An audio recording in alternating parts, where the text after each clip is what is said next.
오늘 말씀의 제목을 따라해 보시기 바랍니다. 지도자는 만들어지는 것입니다. 지도자는 만들어지는 것입니다. 어제 우리는 말씀을 통하여 에베소 교회에 사도 바울이 3년 동안 목회하면서 교회를 세웠습니다. 그리고 떠나간 후에 사도 바울은 디모데를 보내서 목회를 감당하게 되죠. 여러분, 이 목회를 감당하게 될 때 가장 중요한 것은 어떤 지도자를 만나느냐가 그 교회 공동체 안에 운명에 해당됩니다. 이런 가정도 마찬가지죠. 결국 어떤 아버지, 어떤 어머니를 만나느냐가 그 가정의 성패를 결정짓습니다. 그런데 오늘 말씀에 보면 우리가 한 가지 착각하지 말아야 될 게 있습니다. 처음부터 완벽한 사람은 없어요.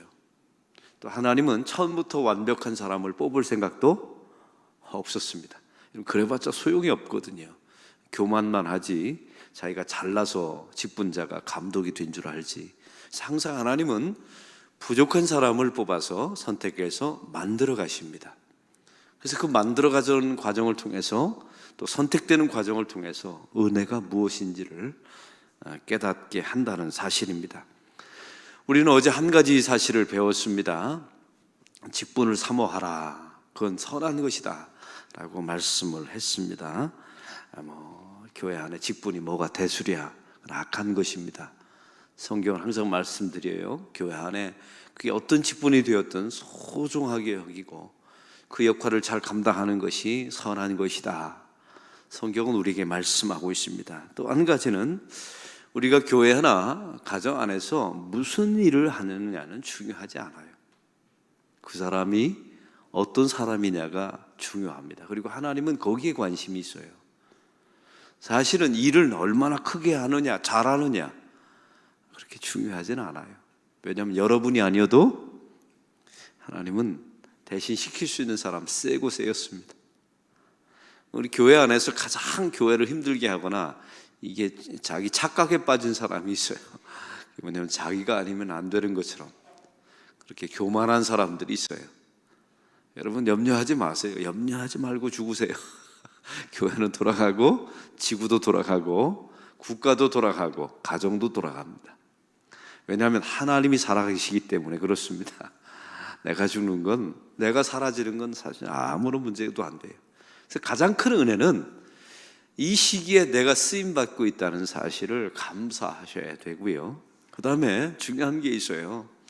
완벽한 사람을 선택해서 사용하시는 게 아니라 우리처럼 부족한 사람을 선택하셔서 만들어져 가는 과정이 뚜렷한 것이 중요합니다. 여러분, 그래서 이 직분, 교회 안에 사역이나 직분을 할 때마다 항상 이런 것들이 있으셔야 돼요. 내가 이 직분을 통해서 얼마나 변화되었는가. 만약에 오랜 기간 동안에 목사로, 장로로, 권사로, 집사로, 봉사를 했어요. 교사로. 근데 여러분 안에 오늘 말씀에 이 항목에 해당되는 변화가 없다면 여러분 헛수고한 겁니다. 아무런 의미도 없어요. 그리고 여러분의 삶 속에 하나님이 여러분을 통해서 엄청난 일을 해서 하나님이 이득 보겠다는 생각도 없다니까요. 하나님은 전능하시기 때문에 우리의 덕을 볼 필요가 없어요. 그러면 하나님께서 왜 직분을 맡기셨냐면 이런 직분의 과정을 통해서 우리를 합당하게 만들어 가시는 겁니다. 그래서 우리가 어떤 교회 사역이나 직분을 하게 되면 마지막에 이런 고백을 하셔야 돼요. 하나님, 이 직분과 역할을 만나게 되어서 저를 변화시켜 주심을 감사합니다. 그리고 하나님, 제가 주님을 위해서 이렇게 일했으면, 이런 말 하지 마시고, 성경은 그런 말 하라고 주신 게 아니거든요. 하나님, 이런 직분 만나서 제가 수지 맞았습니다. 할렐루야. 이런 고백이 여러분의 직분자로서 나타난다면 여러분은 잘하신 거예요. 내가 뭘 했습니다. 제가 아니면 안 됩니다. 헛수고하신 겁니다. 성경은 단 한 번도 그런 방식으로, 세상 방식으로 우리에게 일을 맡겨주지 않습니다. 오늘 본문에도 마찬가지입니다. 이렇게 완벽한 사람을 뽑으라, 이런 사람은 없어요. 우리 교회 안에도 목사들 안에도 없어요. 근데 이것은 두 가지 의미가 있습니다. 이렇게 부족한 너희 이 기준에 비해서 보아라. 감독의 전혀 합당하지 않느냐, 합당하지 않지 않느냐. 그러나 그 감독과 교회 사역자의 역할을 통해서 이렇게 바뀌어져야 가야 된다. 그리고 이것이 자기 점검표입니다. 여러분, 우리가 그런 직분을 맡은 자로서 하나님, 저에게 이런 변화가 일어나고 있는 게 맞습니까? 내가 교회 당회 안에서, 목회 안에서, 또 여러분 권사회 안에서 앉아있는 그 역할이 중요한 게 아니라, 하나님, 정말 우리 가정은 이렇게 바뀌어가고 있습니까? 나의 인격은 이렇게 변화되고 있는 게 맞습니까? 이렇게 자기 점검표가 되시기를 바랍니다. 그 13가지 점검표가 오늘 말씀에 나와 있습니다. 오늘 첫 번째는 소극적 자질이 오늘 말씀에 나와 있습니다. 2절의 말씀을 우리 다 같이 읽겠습니다. 그러므로 감독은 책망할 것이 없으며 한 아내의 남편이 되며 절제하며 신중하며 단정하며 나그네를 대접하며 가르치기를 잘하며. 여러분, 여기서 책망할 것이 없다라고 말씀하고 있지요. 여러분, 장로교 헌법에 보면 이렇게 나와 있습니다. 세례 교인으로서 무흠 7년이 되어야 장로직에 자격이 됩니다.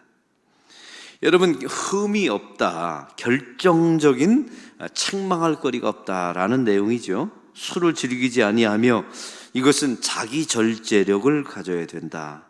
구타하지 말며라는 것은 감정 억제 능력이 있어야 한다.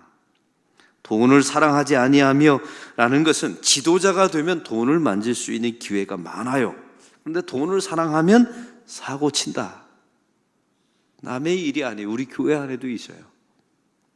지도자는 교회 안에 중직자가 되면 돈을 만질 수 있는 기회가 많습니다. 안수 집사는 그 돈을 집행하기 때문에 만지고. 그래서 여러분, 이게 돈을 사랑하면 인색할 수밖에 없고, 아니면 하나님의 돈 전대에 손을 댈 가능성이 있어요. 이런 부분 말이죠. 또 새로 입교한 자는 말지니, 이 말은 교회의 어떤 상황을 모르고 교만하여져서 특권의식을 갖게 된다는 거예요. 여러분, 교회 사역은 어떤 의무나 책임이 먼저이지 권리가 먼저이지 않거든요. 바로 이런 부분을 한번 보세요. 이 부분에 여러분은 걸려듭니까? 안 걸려듭니까? 이 부분이 완벽하게 준비되어서 목사직, 장로직, 권사직으로 선택되었나요? 우리는 이 자격에 미달이에요. 완벽하게 미달입니다. 근데 주님께서 여러분을 왜 뽑으셨을까요? 그게 은혜이죠. 그것밖에는. 여러분, 주님께서 우리에게 원하시는 건 이럽니다. 그럼에도, 이런 조건이 있음에도 불구하고 부족하고 허물 많은 너를 선택했다는 것을 잊지 말아라. 그 대신 내가 너의 직분을 통해서 이런 과정으로, 이런 사람으로 만들어가고 싶다라는 내용입니다. 할렐루야. 얼마나 기가 막힌 직분입니까? 영광이죠? 근데 아무리 직분을 많이 해도 이런 과정이 없었다. 여러분, 헛짓한 겁니다. 헛수고한 거예요. 항상 잊지 마세요. 교회 일에 내가 행정을 했다, 뭐 교회를 어디를 지었다, 내가 교회를 위해서 어떤 봉사를 하고 뭘 했다. 주님은 그런 데 관심이 없어요. 너 자신이 바뀌는 것을 보아라고. 그게 하나님의 우리를 향한 직분을 주신, 감독을 주신 그런 역할이며 의미라는 사실입니다. 또한 적극적인 자질이 있습니다. 오늘 말씀에 보니까 2절에 한 아내의 남편이 된다라는 말이죠. 이 당시는 세상이 다 일부 다처제였어요. 세상에 그런 방식을 거스리고 자기 가정에 충실한 사람. 그 다음에 절제라고 2절에 또 나와 있죠. 신중하며 단정하며 내적인 마음의 태도와 외적인 행동의 변화를 말합니다. 나그네를 대접하며, 이 말은 긍휼히 여길 줄 알아야 한다. 가르치기를 잘하며, 이것은 감독, 목사 감독으로서 교회의 말씀을 잘 선포해야 된다라는 의미입니다. 관용하며라고 3절에 나와 있죠. 남의 허물을 덮어주며, 그 다음에 자기 집을 잘 다스리며, 자기의 지도력은 가정에서부터 시작된다는 사실, 외인에게도 선한 증거를 얻으며 믿지 않는 사람에게도 좋은 평판이 있어야 된다. 왜냐하면 그래야 영향력이 있고 전도가 가능하니까요. 이게 외적인 조건이에요. 여러분에게 또 묻습니다. 이 조건을 완벽하게 갖추어서 예수 믿었나요? 감독이 되었습니까? 아니면 교회 목회자가 되었나요? 여러분, 이 조건에 너무나 부족해요. 그래서 우리는 하나님의 은혜로 예수 믿고 또 선택받아서 감독의 직분, 교회 사역자로 부름받았음을 날마다 기도하세요. 내가 목사인데, 내가 장로인데, 그건 이미 시작부터가 잘못된 거예요. 어디 그런 게 있습니까? 이런 조건에 비하면 별로 조건 갖춘 게 없는데 말이죠. 그래서 이건 하나님의 은혜입니다. 그 대신 하나님, 저는 이런 사람이 아니지만 이런 사람으로 저를 바꾸어 주십시오. 이 직분을 통해서 뭔가 하는 게 중요한 게 아니라 저를 좀 변화시켜 주십시오. 여러분, 이것이 중요합니다. 그리고 무엇을 하느냐가 중요한 게 아니에요. 어떤 사람이냐가 훨씬 더 중요합니다. 그리고 하나님은 거기에 관심이 있어요. 오늘 말씀을 통해서 그러면 요약을 해보겠습니다. 이 세 가지를 요약하면, 첫째는 그는 신뢰할 만한 사람이 되어야 된다라는 의미입니다. 여러분, 신뢰할 만한 사람이라는 의미는 무엇입니까? 나는 저 사람을 믿을 만해, 저 사람은 예측 가능해, 이런 소리를 사역자로서 들어야 된다는 거예요. 저 사람은 어디로 튈지 몰라. 이거는 별로 좋은 사역자가 아니에요. 우리 아버지, 엄마는 어디로 튈지 몰라. 이건 이미 신뢰를 잃었다는 거예요. 저분은 어떤 문제가 있을 때 반드시 저런 방식으로 문제를 결정할 거야. 저런 방식으로 끌어갈 거야. 교회를 유익하게, 교회를 온전하게, 자기 자신이 결정적인 순간은 양보하고 손해볼 거야. 여러분, 이런 말을 들었다면 여러분은 좋은 사역자입니다. 이게 신뢰할 만한 사람이어야 된다는 거예요. 또한 두 번째는 건강한 인간관계가 있어야 합니다. 여러분, 건강한 인간관계란 무엇입니까? 항상 병든 인간관계는 이해 타산에 따라 갖는 관계예요. 내가 저 사람을 통해서 무슨 이익을 볼까? 그러면 잘해요. 근데 이익이 없다라고 하면 돌아서 버립니다.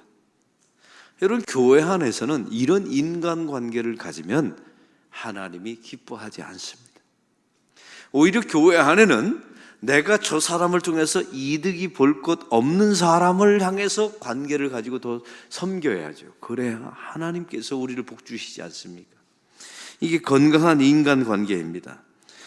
또한 세 번째는 책임이 있는 지도자가 되어야 된다는 거예요. 자기 가정의 교회에 책임을 지는, 권리를 주장하지 말고 내가 목사인데,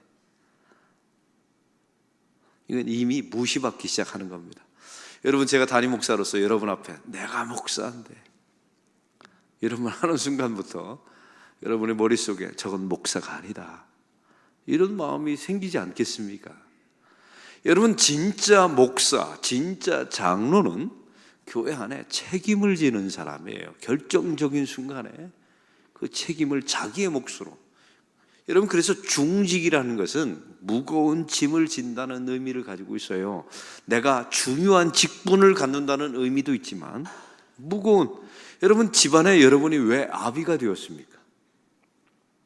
애를 낳았기 때문에요? 여러분, 생리적인 문제를 말하는 겁니까? 아니요. 무거운 짐을 지고 있기 때문에 그 사람이 아버지가 되는 거예요. 자식보다 무거운 짐을 지고 있으니까 그 사람이 어머니가 되는 거죠. 왜 이 원리가 교회에서는 안 지켜집니까? 여러분, 저는 기억납니다. 옛날에 저희 아버지가 교회 안에 장로님 할 분들이 없었어요. 그래서 저희 아버지가 찾아가서 제발 장로님 해달라고 부탁을 했던 게 제가 머릿속에 기억이 나요. 아주 좋은 추억이죠. 왜냐하면 그때는 장로님은 교육자 집안에 쌀떡이 비우면 그 쌀떡을 채워야 되는 책임을 가지고 있었거든요. 그러니까 아무도 안 하려고 하더라고요. 근데 현대 교회는 왜 서로 장로님이 되려고 할까요? 첫 번째는 좋은 의미가 있어요. 장로직을 사모하는 것이 선하다, 이것 때문에 하는 거고요. 두 번째, 나쁜 의미가 있는데 이제는 책임 안 져도 되는 교회들이 많거든요. 옛날에 교회를 지을 때는 장로님들부터 먼저 다 집을 저당 잡혔어요. 여러분 아십니까? 집을 다 저당 잡히고 대출을 받을 수밖에 없는 상황이었어요. 그 일 진짜 쉽지 않습니다. 여러분 한번 생각해 보세요. 여러분의 집의 재산권을 가지고 저당 잡히고 교회를 지으라고 하면 지으실래요? 근데 그걸 우리의 선배들은 다 해냈어요. 여러분, 그래서 그 시기에 70년, 80년도에 한국 교회가 그토록 부흥했던 겁니다. 근데 지금은 권리는 주장하지만 책임을 지는 사람들이 점점 없어졌어요. 우리 교회는 말고요. 여러분, 이 말씀을 항상 잊지 마시고, 가정도 그 부모가 중요한 책임을 진다면 교회에서의 목사와 장로와 권사와 안수집사 이런 사역자들이 중한 책임을 져야 여러분 교회가 잘 되지 않겠습니까? 오늘 말씀을 맺습니다. 우리는 이런 조건에 해당되는 사람이 결코 아니었어요. 그걸 잊지 마십시오. 우리는 이걸 잊어버려서 교만하게 되고 소리치게 되고 우리가 버팅기고 잘난 척하고 우리가 그럴 수밖에 없는 아주 모진 인간이 되죠. 얼마나 주님 보시기에 우습겠습니까? 내가 이 조건에 따라 너를 선택했다면 너는 아니었다. 주님께서 말씀하시는데 항상 이것이 우리가 선택받은 것, 이런 직분이 주어진 것이 은혜의 힘을 잊지 마십시오. 할렐루야. 그걸 잊어버리는 순간에 여러분은 교회를 해악을 끼치는 사람이 될 수밖에 없어요. 항상 교회에 유익을 끼치는 사람은 이런 직분조차도 하나님의 은혜의 힘을 잊지 않는 사람입니다. 그리고 항상 사역을 하면서 내가 무엇을 하느냐, 무엇을 결정하느냐, 이게 중요한 게 아니에요. 우리가 되어져 가는 게 훨씬 더 중요합니다. 우리가 어떤 사람이 되느냐가 중요하죠. 이걸 잊지 마시고 이 감독의 직분을 잘 감독하셔서 여러분 나중에 은퇴하게 되고 아니면 요단강을 건널 때쯤 되면 주님 참 감사합니다. 저같이 부족한 사람을 그런 중요한 직분을 맡겨주심을 진짜 감사합니다.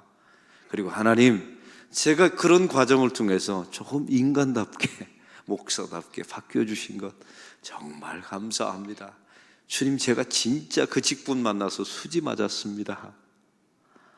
이렇게 고백하게 된다면 주님께서 분명히 이렇게 말씀하실 거예요. 그래, 내가 그러려고 그 직분을 너에게 맡겼지.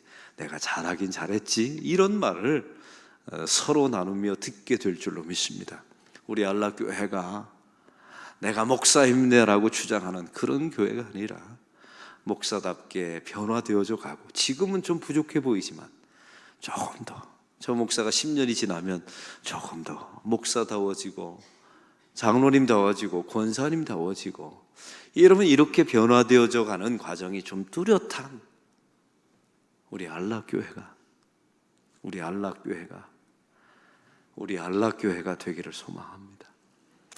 오늘 말씀의 느낌과 깨달은 점을 적어보시고 해야 될 것 한 가지와 하지 말아야 될 것 한 가지를 적어보시고 이 말씀대로 사는 하루가 되게 달라고 기도하는 시간 갖겠습니다.